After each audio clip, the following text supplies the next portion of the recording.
John, our guest this week is the general manager of the surprising Miami Marlins, Kim Ng. Yeah, I mean, it's been a great story. 10 days ago, the Mets and the Marlins were tied. Now the Marlins are 6 games ahead of the Mets. I never would have believed it. I give them all the credit in the world. I give her the credit. She's done a terrific job, and it'll be great to have her on. We've both known him for a long time, and it's going to be a great interview. Yeah, we've known her for a quarter of a century. We've known for a few weeks that the Mets are in big trouble. We're going to talk about that big trouble. We'll talk about the interview I had with Steve Cohen and what the owner of the Mets said. And John, we're going to try it again. We're going to see if we believe in the Angels or not. Oh, no. That's if you stick with us on the show with Joel, Sherman, and John Heyman.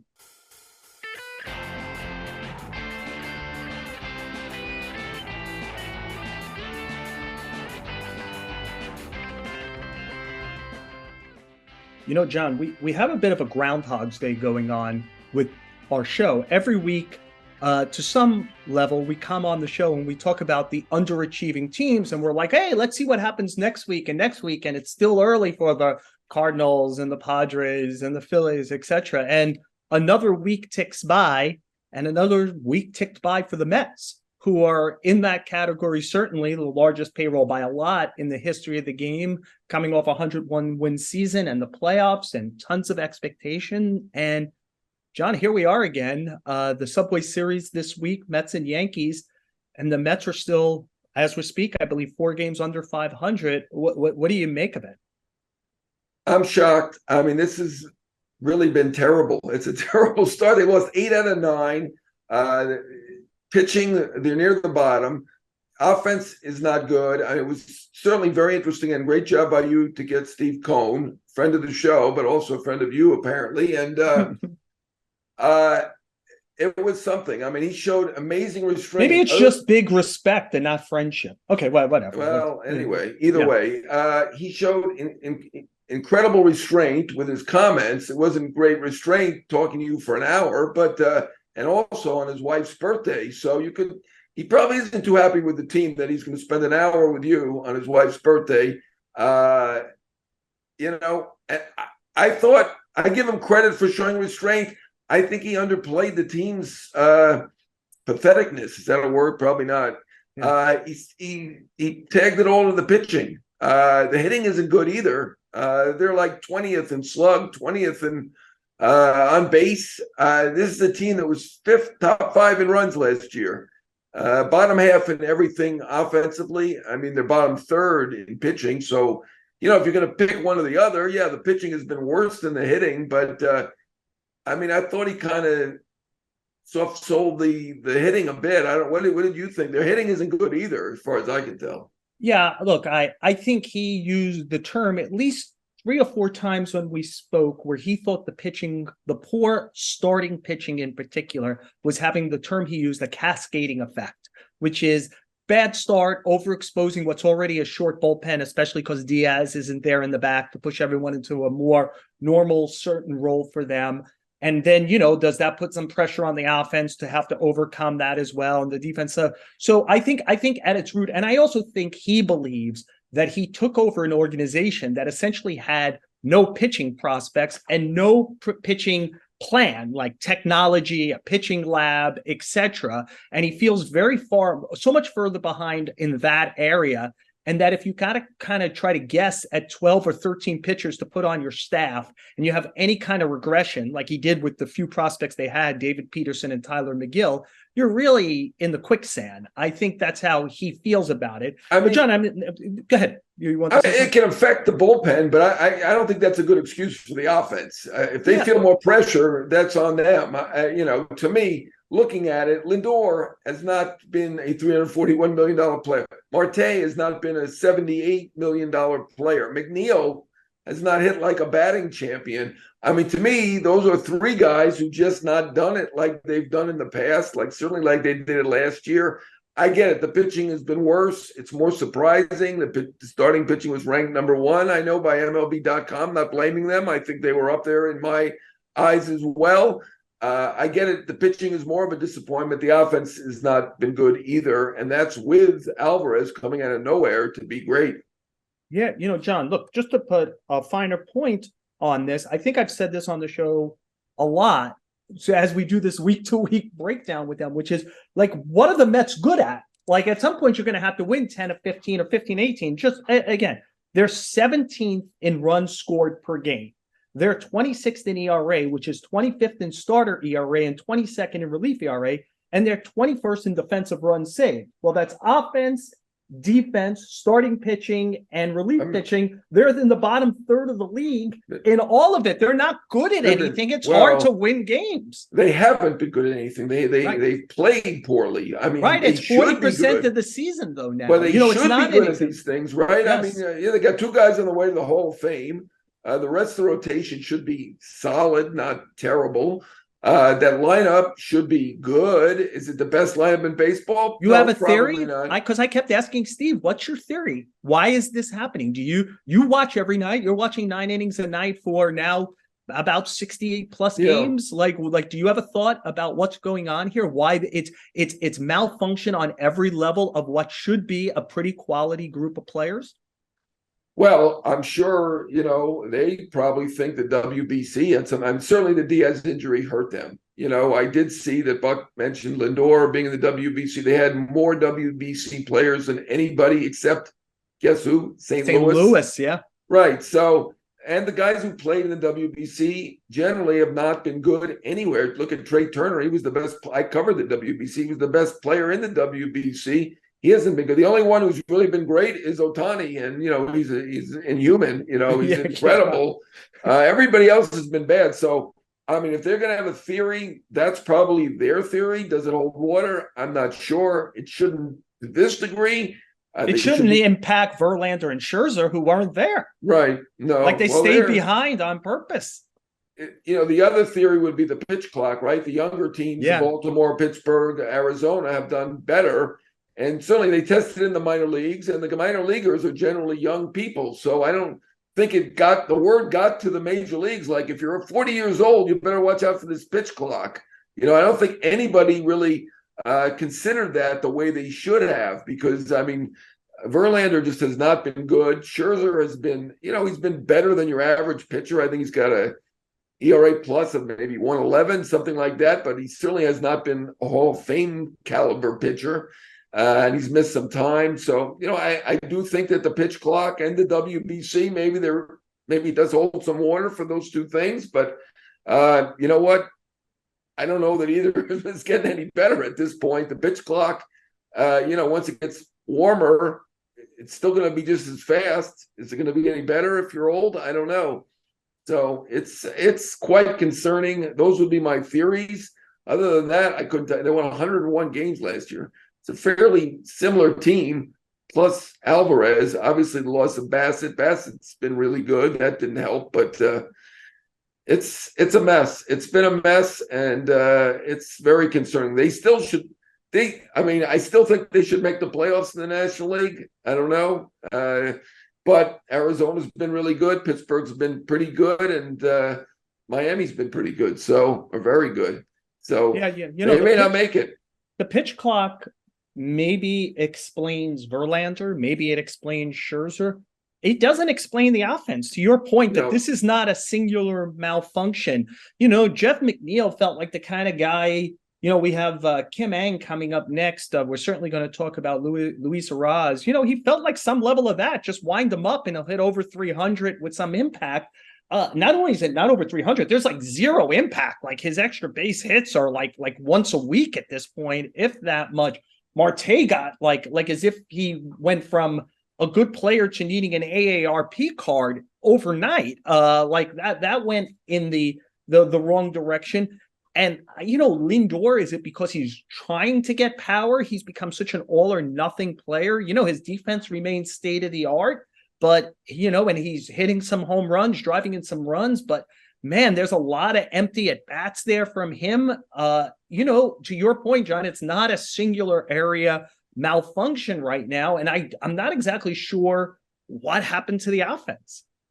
No, I mean, part of it, hitting with runners in scoring position, which was really great last year, is not good this year. That's one thing I'll say on Lindor. With the RBI total that he's had with that terrible batting average, he must be hitting a bit better than most with runners in scoring position. They're not as bad as the Padres with runners in scoring position, or down around 200, but they have not been good. They've had no power with runners in scoring position.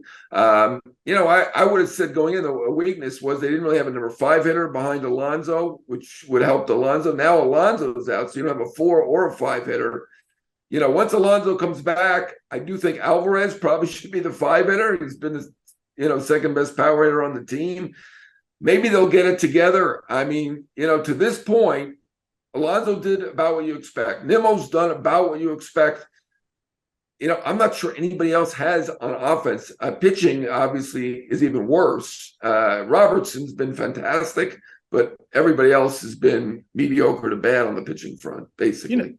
John, you mentioned it. Where there's a Subway Series about to begin as we're doing the show, and the leader in the NL and AL in homers, Alonso and Judge, are both going to miss this series and probably at least the next month for both guys.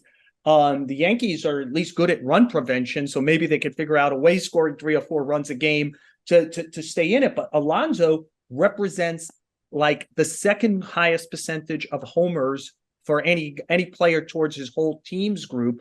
And the Mets already were kind of negatively home run challenged, how much their staff gives up to how much their lineup produces. And like the loss of Alonso, like the loss of Judge, just feels devastating for them. Yeah, I mean, I feel like I've knocked on the Mets enough. I'm glad you mentioned the Yankees and the run prevention. They've done a good job. Once again, they're in the top third in the run prevention. Let's give them some credit. They've won some games without Judge. They're not hitting. They don't hit without Judge. Yeah, no. I mean, terrible. Nobody's doing anything. And even Rizzo, who was great early, has done nothing in the last week or so since he came back from the neck injury. I don't know if it's still bothering him. I mean, LeMahieu is not hit this year.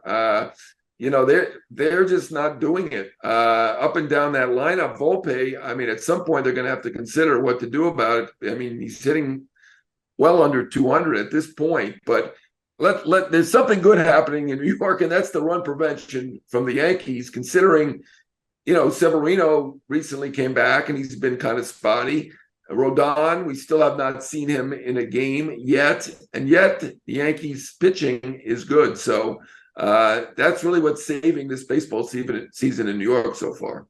Pitching and defense for them. John, I thought as a way to kind of end our first segment, we'd maybe poke fun at ourselves a little bit. As you remember, like we've referred to this, if you listen to us with any regularity, first of all, thank you. Like early last season, we were playing like real or fake, some game like that. And the Angels were 24-13, and we did Are They Real and Fake? And both of you and I jumped into that pool like, yeah, they've got it all figured out. And soon after, we were quite a jinx. They went on a 14-game losing streak at loss number 13. Joe Madden, the manager, was fired, as opposed to Rob Thompson, a former Yankee coach, helping the Phillies once he became the manager when a manager was fired during the season. Another Yankee coach, Phil Nevin, couldn't do any better. Well, as we talk to you now, after that 7 straight losing season, they've just won 7 of 8. They just went 6 of 7. They just went 5-1 on a homestand. They're 36-31, 6.5 games out of first place, only 1.5 out of a wild card. It's a little later in the season, and they're playing well. And I guess I'm asking this question because we all playing the Ohtani game. Will they play badly enough where they seriously consider moving him? So, John, do we believe in this team that it will be in the race over at least the next month or so, where they feel compelled to buy instead of sell? Yeah, once I'm all in, I'm gonna stay all in, and I'm gonna keep patting them on the back until they do it, and I'm proven right. Maybe it'll be 10 years from now. I don't know, but I mean, I had them as a World Series team this year with the Padres. You should see how good my predictions are. I thought they did great in the offseason. Obviously, you start with a base of Trout and Ohtani, and I don't think they're going to trade Ohtani. As you said, they're only a game and a half out. American League is tougher than the National League. If they were in the National League, they'd be a playoff team at this point already. I liked Estevez, who's done well as the closer. I love that pickup. Matt Moore, he's gotten hurt a little bit. I like that pickup. Hunter Renfroe, I like that. Urshela, he's hitting over 300. They've made a lot of nice pickups and really improved their depth, which was their issue last year in hindsight. And it does seem like I need hindsight to be able to tell you what's going on. I'm nothing without hindsight, but I'm sticking with my Angels. it's a tough road in the American League. There are a lot of good teams. Right now, outside that playoff picture are some very good teams, including Seattle and some others. So not going to be easy, but I'm sticking with my Angels. I get to include you in this. Our Angels. Yeah, our Angels. Look, John, I think we both know the owner of the team, Artie Moreno, is he literally told you at an owners meeting a couple of months ago that he doesn't want to trade Ohtani. So, I mean, his strong leaning is not to trade him. So all he has to see is a glimmer of hope that they could possibly be a factor. And they're at least giving him that. I think you hit the key point. They weren't a very deep team. You mentioned a lot of the players. You didn't mention Brandon Drury, who's actually helping them as well, was another guy they signed in the offseason. Their starting pitching was okay last year. They added Tyler Anderson, and it's worse this year. Ohtani's the only guy in their rotation who's generally pitching well. They need those other guys, Detmers and Anderson and Sandoval and, like Canning to pitch better and maybe for a trade to do something else. But I think their inclination will be, as long as they have a shot, they temperamentally just like, even though you and I might look at it from 10,000 feet and go, over the next 5 to 10 years, they'd be so much better off trading Ohtani because they probably really can't win this year. But I just don't think emotionally that's where their owner's at. No, I mean, if they're going to trade him, they should have done last year when they had 2 years to go and they could have gotten a ton. They'd still get a lot. I get that, but he just does not have the stomach for it. He loves stars, and this is the biggest star in baseball. So I'm not seeing it. Certainly with them anything over 500, I see no way. They may take offers and see what they are, and he's not going to like any of them. That's what I see happening. Well, another surprise team besides the Angels is the Miami Marlins, who, as we speak, are tied for the third best record in the National League. And when we come back next on the show with Joel Sherman and Jon Heyman, we'll be joined by their general manager, Kim Ng.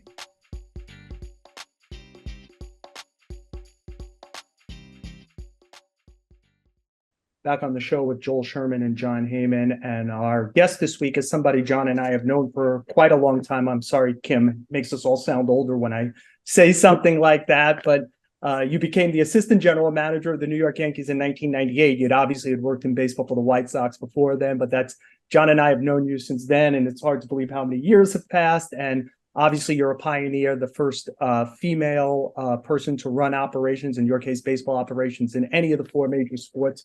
You're in your 3rd year doing that for the Marlins. And Kim Ng, we appreciate you joining us on the show with Joel Sherman and Jon Heyman. Thanks for having me, guys. I think that's just where we are in life right now. I got a lot of Frosties up here to prove it. Well, I think the two of us have you beat individually and certainly combined.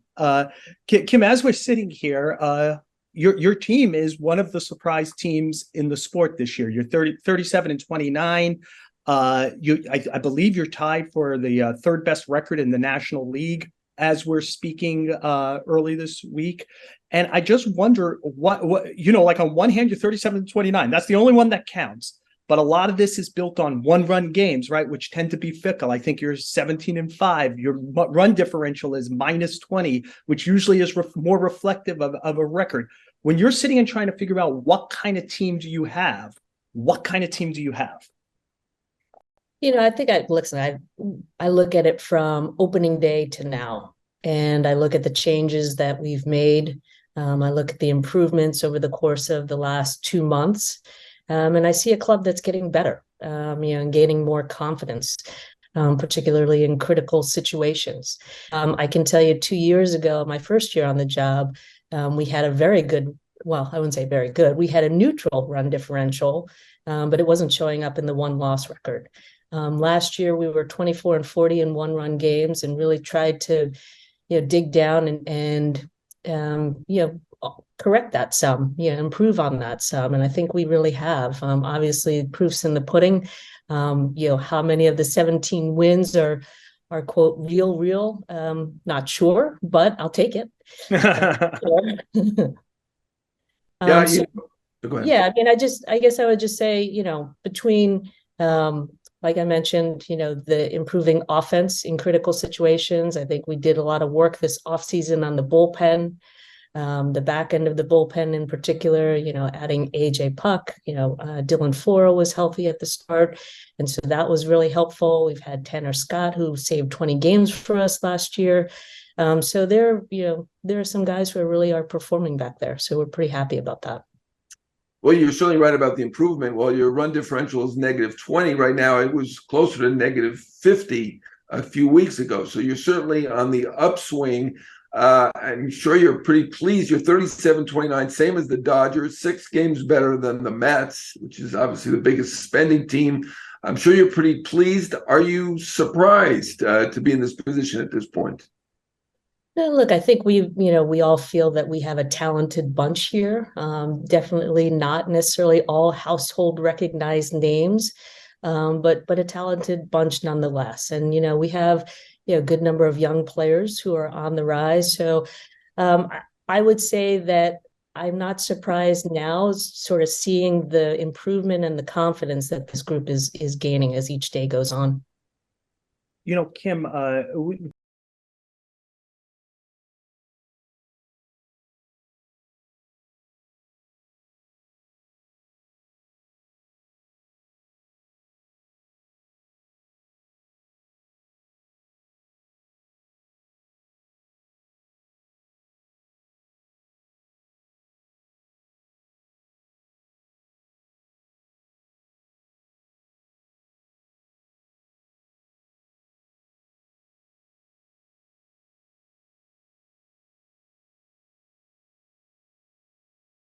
I think at a certain point, we've built for a number of years. I think at a certain point, you really try and take a hard look at where you are.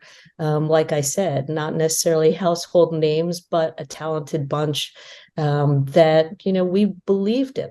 And the pitching was. I'm not sure you can ever say there was a surplus, but was certainly a strength of ours.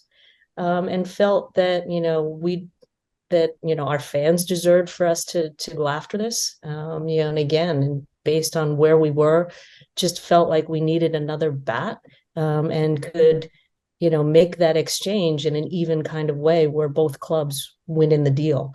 We added Louis Arise. I'm not sure any of us would have predicted that we'd be sitting here on June 12th, where he's hitting close to 400. But knew that he was a very productive hitter. And we've been able to put him all over the lineup, whether it's in the leadoff, as Jazz is healing and on the mend, or whether it was in the number 4 hole, which is a little bit unorthodox. But, when you've got traffic on the bases and you need that key hit, there's not really many others that I'd want to have in that spot, other than him. Yeah, it seemed like for years, obviously, your offense lagged a bit, but it seemed like it was a little bit of a hit and miss offense with a lot of home run potential guys and a lot of strikeouts. Now you acquired not only Arise, is threatening to hit 400, but Segura, who really hasn't hit like he normally does, Gurriel, Xavier Edwards. It seems like you've acquired a lot of contact guys. Was that done on purpose? It was. And we all come from that Yankee era, 1998, and that team was built largely on base, with some slug. It was an interesting club because it was a club that, not one of those players hit 30 home runs, but they were on base quite a bit. There was a lot of traffic. And so I felt like, having come from that era, from that group, having seen that type of club, really felt like that was something that we needed to inject into this club. And so, there were actually even a couple of other additions, between Jordan Groshans, who gets on base, a fair amount, and Amaya, the shortstop that we acquired for Miggy Rojas. But really trying to add in that type of player. So, not only the ones that are playing every day, but the ones that you're going to lean on throughout the year, when inevitable injuries happen as well. You mentioned you never could have enough starting pitching. We would have thought that would be your strength, right? Your underlying strength. Among other things, you had the defending NL Cy Young Award winner, one of the kind of almost like Justin Verlander 2-0 in Sandy Alcantara. He pitched very well in his last start against the White Sox, but the overall numbers this year are look nothing like his last few years. I think as we're sitting here, he's got about a 4.75 ERA. Kim, what are you seeing, and what do you think you get the rest of the year? I think, look, I think we've all been waiting for the, Sandy that we've known for the last couple of years to appear. I think we're starting to see glimpses. He's had a down couple of months, and I think there's no one more disappointed than he is at his performance. And you can see it on his face. Every day it wears on him. But I think we all are seeing light at the end of the tunnel. In terms of, where he is and the progression that he's currently making and the improvements that we see, and he's been a little bit off, but, think that the Sandy of old is coming back quickly. I want to ask you a little bit about your manager. I texted you about this about a month ago or so we had a little bit of exchange, but I want to get a little more in depth. I think you really hit a home run with your manager. I think Skip Schumaker is really terrific from everything that I hear. I want to ask you about him and the process to some degree as well. I know you had 10, including Luis Rojas, who was in your final 4, I believe. And it came down, I think, and you can correct me if I'm wrong, but it came down basically to Schumaker and Quatraro. And obviously Rojas was in that mix as well. But it seemed like the final 2 were Quatraro and Schumaker. And there were some, and I think both of them were loved by your people there, obviously, to be the final 2 out of 10. But my understanding is that many or some in your organization favored Quatraro, which was a more of a obvious selection, as he had more experience, as certainly as a bench coach with the Rays. And you ultimately picked Schumaker. So, take me through that a bit and tell me a little bit about Skip. Sure. The process was fairly exhaustive. We had a lot of names to start, huge list, culled it down to 10, got to the second round. And yes, those were the names, including Joe Espada. Not to get specific about any one of them besides Skip, Skip just stood out for me personally in terms of what I thought this club needed. Tons of energy, really bright guy. And, I've said this a number of times, talked about winning from the get-go. And so that was something that was really compelling. In the beginning, when we started this search, thing that I said to the media was I wanted somebody who would be relentless in their pursuit of a win every single night. And that's really the personality that came through in the interviews, both interviews that we had. I can tell you between a couple of my colleagues and I, calling over 100 people between the 3 of us, just really couldn't find anything on the negative in terms of Skip. And that's really just shown through, watching him work and putting together the staff that he did. It's been a great story. Tim, I wonder if you could walk us through the tightrope a little bit about what you're going to have to deal with Yuri Perez, who has obviously pitched very, very well for you through 6 starts, 2.17 ERA. It's 12 combined starts right now between the majors and minors, and I think it's about 60 innings pitched. And I saw something over the weekend, I don't know if it's correct or not, that you want to limit to him to about 110, 115 innings. And yet you might just be in the race and he might be one of your best starters. How do you navigate this from now through the whole season? Yeah, listen, he's 20 years old, all of 20 years old. Not sure what I was doing at 20, but it certainly wasn't pitching in a major league game. So he's just a tremendous kid. In terms of where we go with him, obviously we're being very cautious with him, very careful in terms of his pitches, in terms of his innings. Some of this is going to depend on where our other pitching is as well. We've got Trevor Rogers on the IL. We've got Johnny Cueto doing rehab starts. So that's all going to, be in the fold, in terms of where we end up with him. We don't have an exact number on Yuri.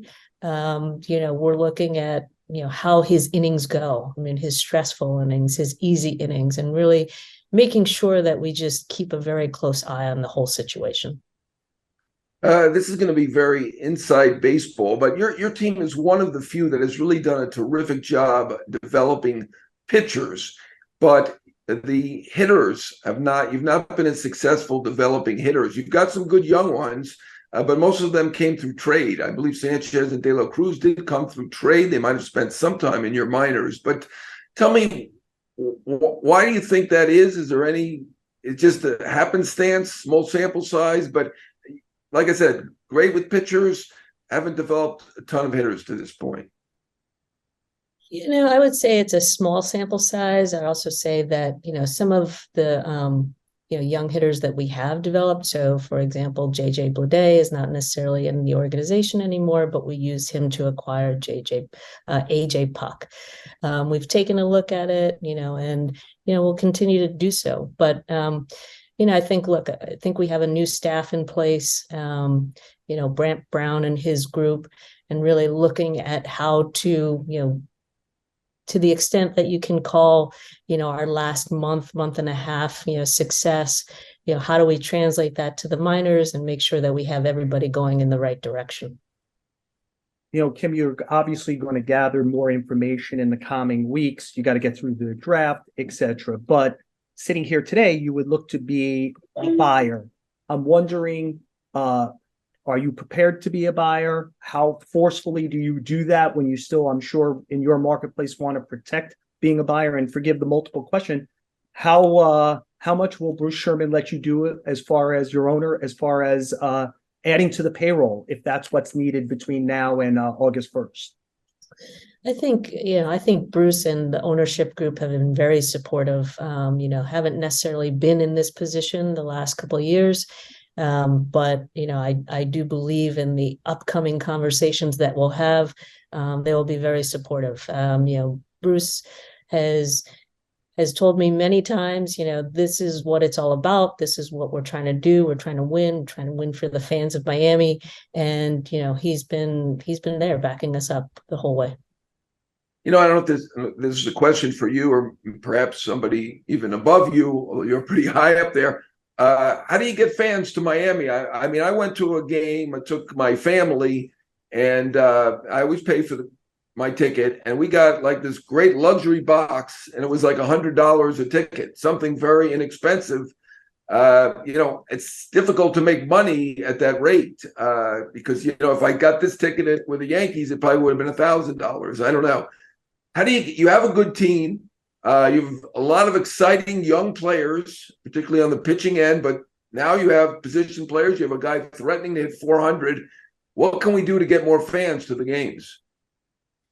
Look, I think it hasn't, we're happy about the Heat and the Panthers. I will say that it's probably been a little bit of distraction for the Marlins fans.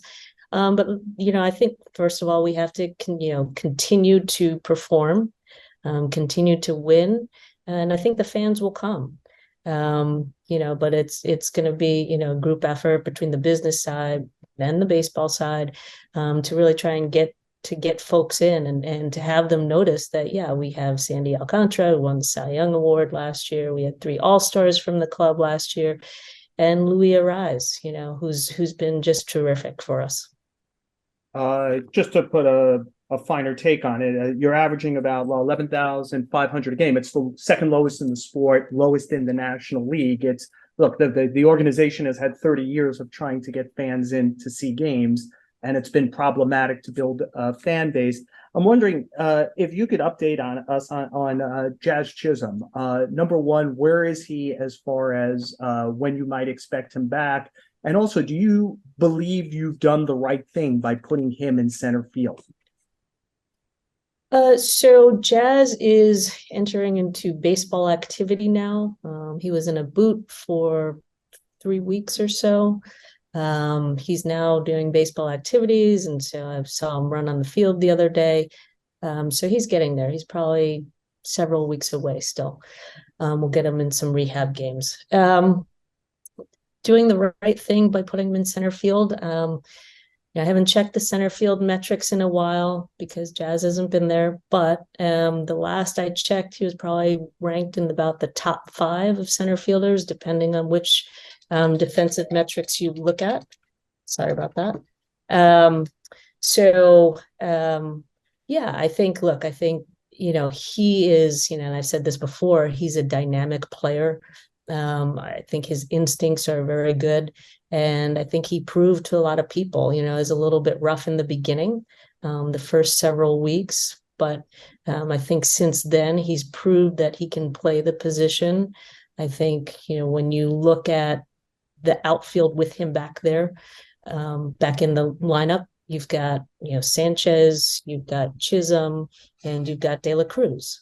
So, I mean, that's pretty exciting for us, when we look at it, and hopefully for Marlins fans as well. And then you've got Louis Arise at second base, and we're building, and we're competing. And so, listen, it wasn't an easy decision. I think, it says a lot about Jazz that he was willing to do that.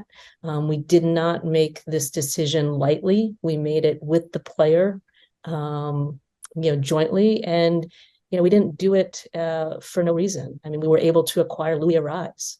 And Jazz, specifically said, for Louis Arise, heck yes. Again, it says a lot about him and his idea of team and willing to go out there. But I think, Jazz, to his credit, has really proved a lot of people, like I said, he got a lot of stuff thrown his way in the beginning, but I think he's proved to a lot of people and himself that he can do it and that he can be top of the game out there.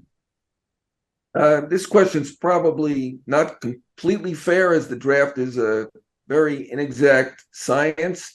But I think it was the 2022 draft. There was a kid from Miami at the Doral Academy, Zach Neto, eventually did play in college, and you guys did not take him. I think now you have gone for more contact hitters, lately, with certainly the Rise, Segura, several others, but I think you took a power hitter, and they may take longer to develop. But certainly, it's only been since 2022, I think. So did you consider Neto, who's now starting shortstop with the Angels, very good defender, he's doing okay with the bat, at the big league level? Did you consider him? And, you have any second thoughts about that? I mean, I guess you can't look back at every draft choice. It is, as I said, pretty inexact.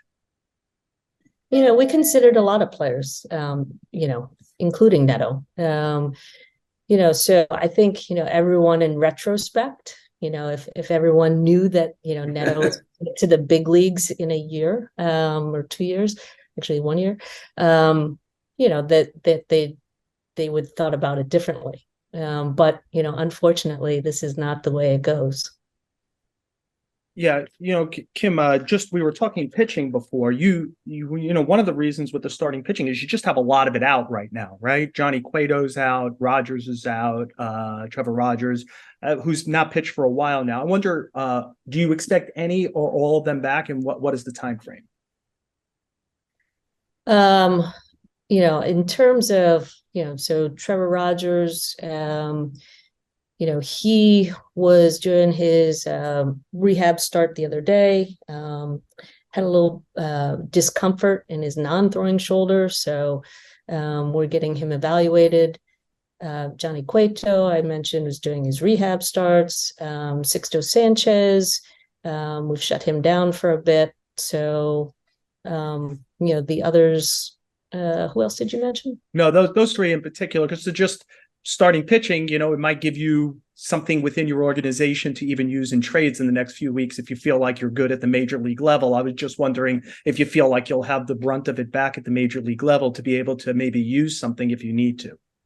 My guess is we'll have 1 to 2 back, definitely within the next several weeks. I want to ask you about your career. Was there a point, because you're the only female general manager in baseball history, was there a point whether you doubted that you would get here? You were assistant GM for 3 different teams. It seemed like you were a candidate in many places. So while you're still young, it seemed like it took a while. You are here. And do you think there is a systematic, makes it difficulty for females to rise to this level? I think for me personally, of course, I think, there were definite periods of disappointment, but we eventually got here. In terms of systemic, I think that the commissioner's office is doing a good job of getting a lot more female candidates into the pipeline. They've got a lot of programming and fellowships, et cetera, to try and help get more women into the system. But from what I'm seeing, a lot of these women are, a good number of these women are rising through the ranks. We've got Eve Rosenbaum with Baltimore, Sarah with, I believe it's the Astros. So we're starting to rise up the ranks. Is it fast enough? It's never fast enough, right? It's never fast enough. But I think the good thing is that the ceiling did get shattered, and then there's a pathway. I think that's the most important thing for everyone to realize, is that there is a pathway. And hopefully, this season ends up well for the Marlins, and it's, a pathway to being, quote, a successful general manager as well, right? And I think as long as people see that and acknowledge it, I think the numbers will get better, and I think we'll see advancement expedited for sure.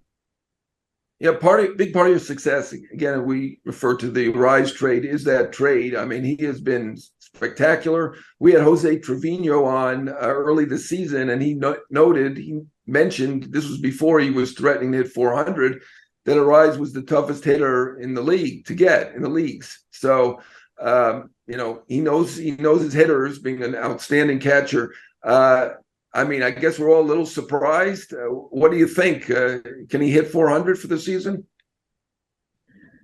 It's very difficult to do. But if there's somebody that I think can do it, it would be him. I've now gotten to watch this guy every day for the last several months work. And it's, it really is impressive. The work ethic, the determination, how he thinks about this, how he watches the defenders and then basically puts it where they're not. It's all been really impressive. Yeah, I would probably be insincere, Kim. I actually didn't love that trade because in part because I didn't know if he could handle second base. The Twins didn't seem to want him to play second base, and then by putting him at second, it meant you had to take your second baseman and move him to another new position, and you took another second baseman, Segura, and put him at third. I wondered about the whole kind of moving chessboard. Why did you have belief that you could move the chessboard like that and it would work out? I think again, it really goes back to Louis, and he was the hitter that we were able to add. We wouldn't have made those moves without there being a significant reason to do it. But when you can add a guy who's hit 300, I think 3 of his 4 years in the big leagues, it's something that you really need to consider. And then I think, with the mindset of the others and them being on board and understanding that that's why we were doing this, I think it gave us a lot of confidence that we should really consider this and eventually execute the trade and make those moves. But again, I think it really goes to the character and the personality of all of those involved, from Jazz to Gene Segura, and to our scouts, who basically thought that he could play, thought that Louis could play second base, and he was going to be, he's going to be fine out there. And that's exactly what we've seen. Yeah. Just to wrap up, Kim, this one sincerely too is you've always impressed me, a very logical, calm thinker. Over the years, you mentioned Chisholm's metrics. You use your eyes, you use the numbers. Just sitting here today again, I'm kind of going back to the beginning. You're 26th in runs per game, you're 14th in ERA, you're 19th in defensive runs saved. Those are numbers again that don't reflect your actual won-loss record. Why do you believe in the team going forward as a team you probably would like to be a buyer for in the next 5 or 6 weeks? Because I think those numbers are, more or less a compilation of, something that is static. I think that when you look at our club, first of all, our pitching staff, all of them across the board right now, the ones that are in there are 27 years old or younger. We're probably the youngest rotation in the big leagues right now. So that means that with these young players, you have improvement. And so I think that's what we've seen on the offense, from Jesus Sanchez to Brian De La Cruz. We've seen these guys the first month of the season, not have the results that we would want. But from May 1st on, if you look at the swing decisions and you look at, their approaches at the plate and you look at the actual outcomes and performance, you see growth and you see improvement. The other thing I should mention is, the staff that we have in place. Spent a lot of time this offseason with Skip, going through and looking at different candidates and putting together that staff, and Skip took a lot of painstaking time putting that staff together. These guys work hard every single day with these players. And, it really is, it goes back to that word relentless and what these guys do on a daily basis. And, Skip and the group have gotten everybody to buy in to into what it's supposed to look like and the amount of work that it takes to get better every single day. And so I think we're seeing the results of that. Is it going to happen? Can't tell you that. But from my perspective, I think from a lot of people's perspective in the front office, as well as in that dugout, in that clubhouse, you've got a lot of people believing. And I think that the confidence is growing. So it's a good group. It's a talented group. And, they feel they're on the rise. You mentioned relentless. Your team has 20 come from behind wins this year, which I think leads the major leagues. I think it also describes the general manager of the Miami Marlins and how Kim Ng rose up the ranks to become the first female general manager in not just MLB, in any of the 4 major team sports in North America. Kim, John and I appreciate you joining us on the show. All right. Thank you, guys. You take care. We thank Kim Ng. John and I, not surprised. We've known her a long time. I knew she'd be a very good guest. She was definitely a hit. John, do you have a hit or an error this week? I'm going hit. I've done a lot of errors lately. I'm going to go with the Diamondbacks. We had on last week Mike Hazen, the GM, and I don't know if I made him nervous or what by mentioning that Ben Cherington, his good friend from his old Boston days, came on, and they didn't win a game for a week, I think. They're back. Pittsburgh's now back doing it. The Pirates GM. Cherington was nice enough to come on, and we jinxed him, and we did not jinx Mike Hazen, and was nice to see that. And so we are proven as not a jinx. The Diamondbacks have continue to be terrific. They've opened up a lead in baseball's probably second or third toughest, probably the second toughest division to the AL East. And obviously with the Dodgers there, the Padres, all they've spent, Giants are a pretty good team as well. So I give the Diamondbacks a hit. Obviously, Corbin Carroll's a star now, not even in the future. He's a star now. And they have a much better team than we ever thought. So 3 cheers for the Diamondbacks. Great job this week. Definitely. And I'll go error this way. John, we know this. You really want to piss off some people in Major League Baseball. Use the term cardinal way in front of them. They hate the arrogance of it, a little bit like heat culture in the NBA. People don't like to hear it. And this year, there certainly is no cardinal way. They're one of the worst defensive teams in the sport. They're one of the worst base running teams in the sport. They never addressed their starting pitching in a significant way to overcome the fact that they traded Zach Gallen and Sandy Alcantara in one trade. And you know what? It's finally reflected in the record. They could usually count on beating up on the Reds and the Pirates a lot. Not only does the balanced schedule mean they get less games, but the Pirates and the Reds, quite frankly, are better overall and better than them right now. And so my error goes to the cardinal way. Yeah, I'm with you. I don't get it. They're a terrible base running team. They look awful. And they, you know what? I couldn't believe that Arenado, I think, is the best defensive player in baseball, certainly in the top 2 or 3. Misplayed 2 pop-ups in one game. One, it looked like he thought DeYoung was calling at short, I don't know, but the ball just fell. The other one he just dropped.